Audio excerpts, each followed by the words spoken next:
ফেব্রুয়ারির ৩ তারিখে অত্যন্ত আনন্দ ও ভক্তি নিয়ে স্ত্রী সন্তানদের উমরা করতে নিয়ে গিয়েছিলেন মিজান। দীর্ঘ প্রবাস জীবনের পরিশ্রমের মাঝে এই পবিত্র ভ্রমণটি ছিল এই পরিবারটির জন্য পরম পাওয়া। কিন্তু কে জানতো আল্লাহর গড় জিয়ারত করে ফেরার পথে তাদের অপেক্ষায় থাকবে এমন ভয়াবহ এক ট্র্যাজেডি। লক্ষ্মীপুরের রামগঞ্জ উপজেলার ভাটরা ইউনিয়নের নলচড়া গ্রামে এখন চলছে শোকের মাতম। স্বজনদের কান্নায় ভারী হয়ে উঠছে আকাশ বাতাস। সৌদি আরবের আবহা শহরে ঘটে যাওয়া এই মর্মান্তিক সড়ক দুর্ঘটনায় একই পরিবারের ৪ জন সহ মোট ৫ জন বাংলাদেশির অকাল মৃত্যুতে শোকের ছায়া নেমে এসেছে তাদের গ্রামের বাড়িতে। ওমরা পালন শেষে জেদ্দা থেকে ফেরার পথেই নিভে যায় লক্ষ্মীপুরের প্রবাসী মিজানুর রহমান ও তার পরিবারের সকল স্বপ্ন। এই হৃদয় বিদারক ঘটনা প্রবাসী রেমিটেন্স যোদ্ধার সাজানো সংসারটিকে মুহূর্তেই তছনছ করে গেছে, যা কেবল একটি পরিবার নয়, পুরো দেশবাসীকেও ব্যথিত করেছে। মর্মান্তিক এই দুর্ঘটনায় প্রাণ হারিয়েছেন মিজানুর রহমান মিজান, তার স্ত্রী ফারজানা আক্তার সুমি এবং তাদের 2 আদরের সন্তান 6ষ্ঠ শ্রেণীর ছাত্রী মেহের আফরোজ ও মাত্র 1.5 বছর বয়সী সুভা আক্তার। এছাড়া একই ঘটনায় মারা গেছেন তাদের বহনকারী গাড়ির চালক মোহাম্মদ জিলানি বাবর।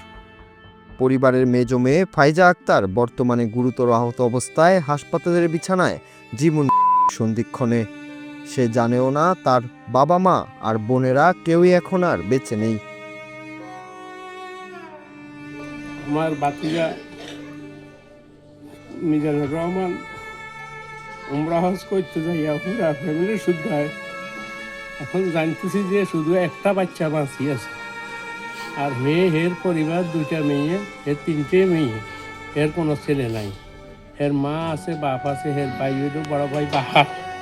তাদের কাছে কেমন লাগে আমি এখন বলতে পারতেছি না, শুধু কান্না আসে। মিজান তো আগে থেকেই থাকে ওখানে, গত 2 বছর আগে আসছিল। এরপরে ফ্যামিলি গেছে 3 তারিখে ফেব্রুয়ারি, এই রানিং মাসে। তারপরে এই যে এরা ওমরা করতে গেছে 5 দিন আগে। তো ওমরা শেষ করে গত রাত্রে গাড়িতে উঠছে। আমরা রাত্রে 3টা বাজে খবর পাইছি যে গাড়ি অ্যাক্সিডেন্ট করছে। এরপর সকালে কনফার্ম হয়ে যে ওরা ওখানেই মানে শেষ হয়ে গেছে।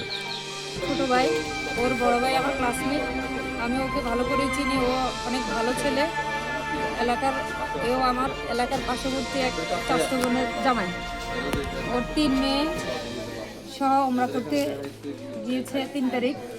ওখানে ওমরা করে আসার পথে 5 দিন পরে গত রাত্রে 3টে বাজে অ্যাক্সিডেন্টে মারা যায় মিজানের ওয়াইফ, মিজানের বড় মেয়ে, মিজানের ছোট মেয়ে। মেজ মেয়েটা অসুস্থ অবস্থায় হাসপাতালে ভর্তি আছে,